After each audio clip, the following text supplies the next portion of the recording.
What's good, sports family? So breaking news in the NBA, no trades and no free agent signing. This is totally like wild. We have three former and current head coaches and players that has been arrested, and they are Terry Rozier of the Miami Heat, a guard, a head coach, former player Chauncey Billups, and of the Portland Trailblazers, and last but not least, Damian Jones, former NBA player and assistant head coach. All three of them have been arrested by the FBI due to gambling and etc. So let's get into it right now. More than 30 people were arrested across 11 states. Like I just told you, Terry Rozier, guard of the Miami Heat, accused of providing non-public info about his own and other game participation and manipulating his performance to benefit bets.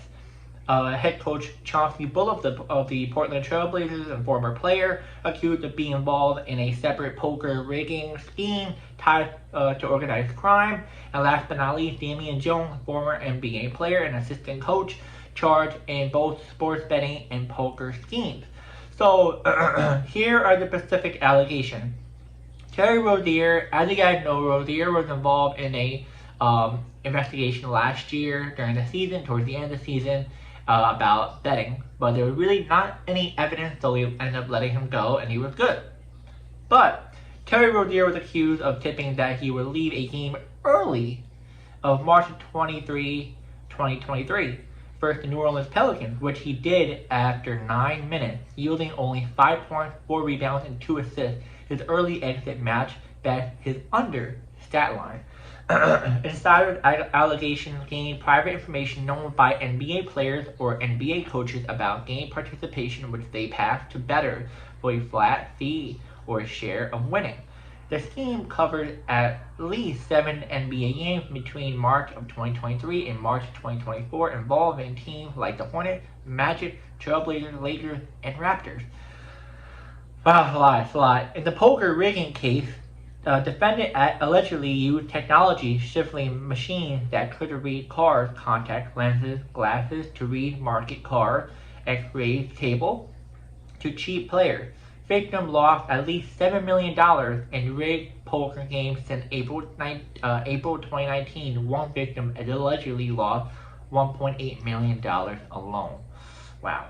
Billups is accused of being a face card to attract gamblers into rigged games, although his direct involvement in insider NBA betting is less clearly charged. So they're still doing a whole lot information about all three of these players. I'm not sure about the other player. They didn't really give me a whole information about what's his name, Damian Jones. I can't find a whole lot. They're trying to put all pieces together.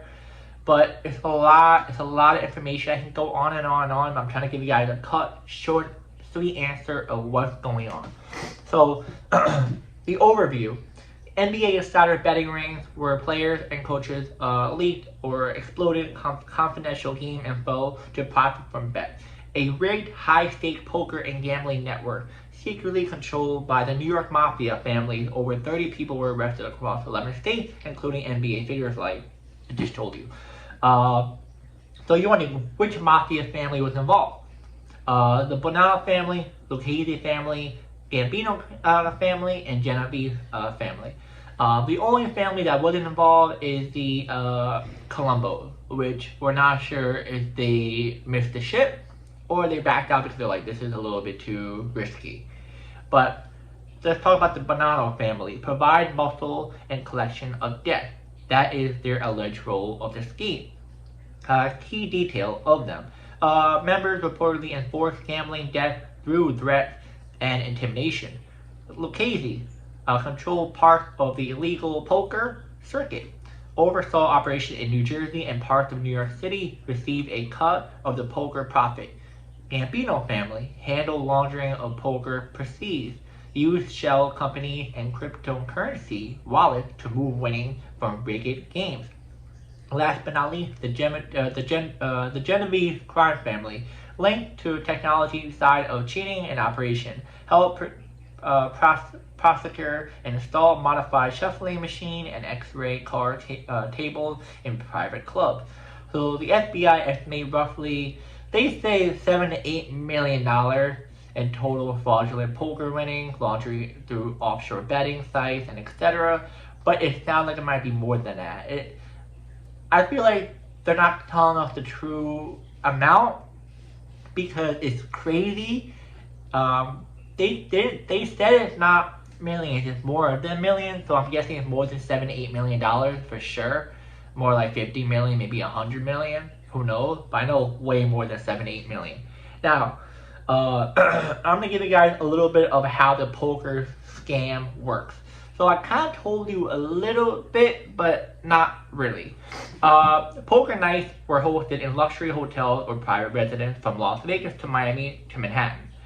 Celebrities and wealthy entrepreneurs were invited with promises of exclusive table featuring sports stars.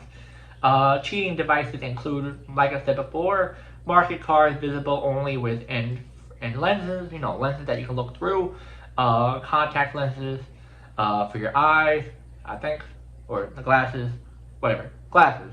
Altered automatic shuffler that read deck order, interesting.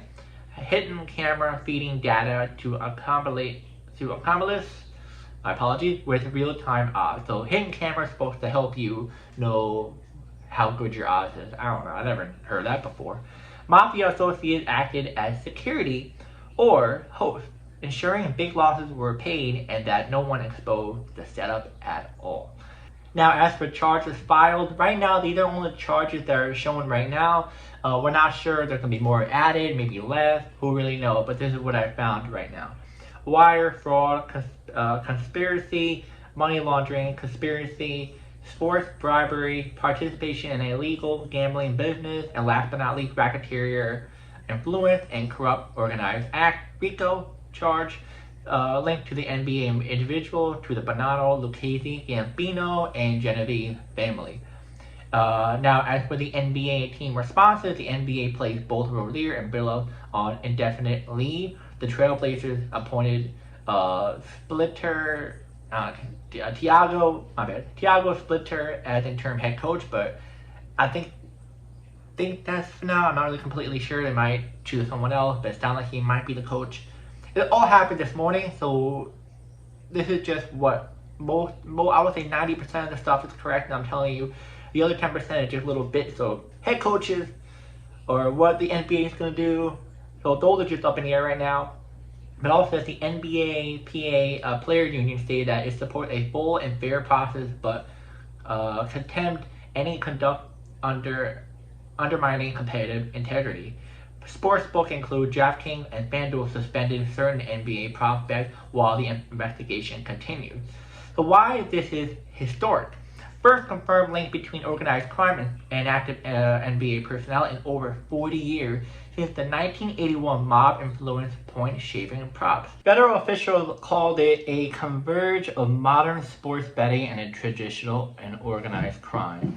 So this is honestly very, very, very wild because, like I just told you, it's been over 40 years since something like this happened in the sports world when it came to organized crime. Now, as for organized crime in general, I'm a big follower in looking at the mafia organized crime, mainly the mafia as a whole, because I'm from New York, and I had family who, had experience with running into organized crime, but not like involved, just, saw them on the street or at least, had a conversation with them. So I'm really, really into this type of stuff, and also we have a sports channel, so I'm a big sports guy. So this one really gets me really into it because how do you not realize the world we live in right now? Like the former and current NBA players, how do you not realize that? You saw how many players that got busted. You saw the MLB pitchers that got busted, the Guardians pitchers. You got that one NBA player from the Raptors, he got banned for life for betting. How do you not realize that? I get it. The NBA players have that drive, that hunger to want to win because that's their DNA, which I get it. But the time and place when you not put that is something that's gonna really hurt your career and your reputation as a whole. And what's crazy is that they use these old tactics that they used back in the 1980s, 70s. It's not like they have this update tactics. They use these old tactics, the glasses, the cam. Like, you know you're gonna get caught. Like, it just doesn't make any sense. It just doesn't make any sense. I just find it really crazy that you're making millions of dollars and you're a former player and you're a current player and you're making millions of dollars of what you want to bet more? Dude, if I made overall $50 million in my career in the NBA and I was there 4 years or whatever, I wouldn't be betting. I wouldn't be betting. I'm like, alright, cool, I'm chilling, you know? And even if I do bet, I'll bet one time. I don't pull myself out. I did bet at one time. This was back in 3-4 years ago. I was betting on Prize Pick, but Prize Pick is much different now. But Prize Pick was much more easier before because it was like you're able to go over and under. Now it's like you got to go through a whole lot, but that's a different story. But when I was doing Prize Pick, I was like, I had a free $100, and I put $100 down because that's what they wanted me to. What I did is I ended up betting like $50. I lost 25, then I ended up betting $50. I won like $300 or $400. I was like, oh wow, this is awesome. Then I ended up trying to bet again, and I lost $75, and I stopped. So like, NBA players or people in general, you need to stop. When you lose that day, you lose that $75 or that $50, stop. Because stuff like this can happen. You can be very desperate. You want to bet more. You know, you lost all this money. Wow. It is mind-blowing. I was a big fan of Chauncey Billups. Now this just really hurts his reputation. Not only as a coach, but as a player. Rozier, he's a different story. I'll make a short about Terry Rozier. I have a lot of things to say about him because I've seen this from afar, from watching him. I'm a Miami Heat fan as well. I'm a Knicks fan, a Miami Heat fan, but I lived in Miami for about 3 years.